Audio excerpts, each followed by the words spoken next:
Okay, I have a question for you that may seem obvious, but maybe when you think about it, not so much. I want to know, how many deities does your house have? How many gods? How many things that rule the roost? I saw this on a social media post. It's a joke about a Doberman, a German Shepherd, and a cat that have all died. And they get to heaven and God says, well, I just have one question. What do you believe in? The German Shepherd says, well, I believe in discipline and training and loyalty to my master. God says, absolutely, come sit at my right hand. Well, the Doberman comes next. God says, what do you believe in, Doberman? And the Doberman says, I believe in love and care and protection of my master. Come sit on my left hand. He looks at the cat and he says, what do you believe? And the cat says, I believe you're sitting in my seat. Now, I want you to pay attention because you're going to choose this day who you will serve. And it might be yourself, and it might be another God, but it might be ours. So I want to take you to Joshua. The people are now in the promised land. They have won. They now have the land that was promised to Abraham and Isaac and Jacob. They now have the place where God has said, this is the place I have called you to be. And Joshua is talking to them, and he says, so have respect for the Lord, serve him, be completely faithful to him, throw away the gods your people worshiped east of the Euphrates and in Egypt. Serve the Lord. But suppose you don't want to serve him. Well, then choose for yourselves right now who you will serve. You can choose the God your people served east of the Euphrates, or you can serve the God of the Amorites. I mean, after all, we're living in their land. But as for me and my house, we will serve the Lord.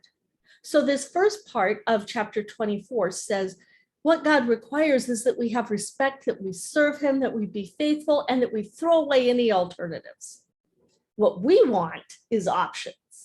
I want to follow Jesus, but on my own time, God. I mean, I have other important things in my life too, you know. Or I want to wait to sow my wild oats, and then after I've done that, God, you and I can talk. Or how about, I want to get tired of the life I live now, and then I'll come to you, because I mean, after all, someday I'm going to be old, and then you can have that time. Well, what are you waiting for before you follow God? Because that isn't what God says.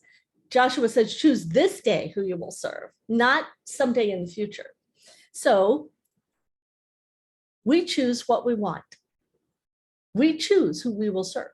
You're going to have to serve somebody, right?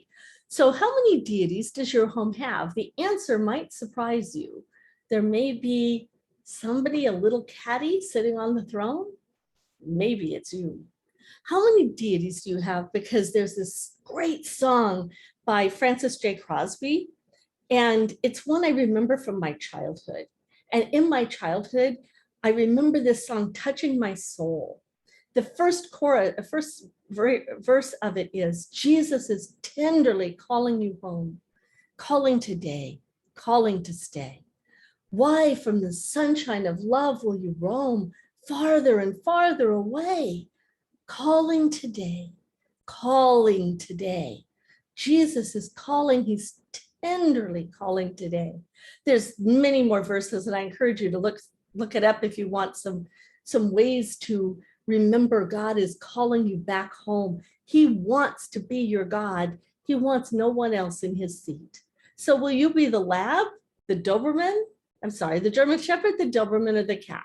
Are you going to be faithful to the master or faithful to yourself?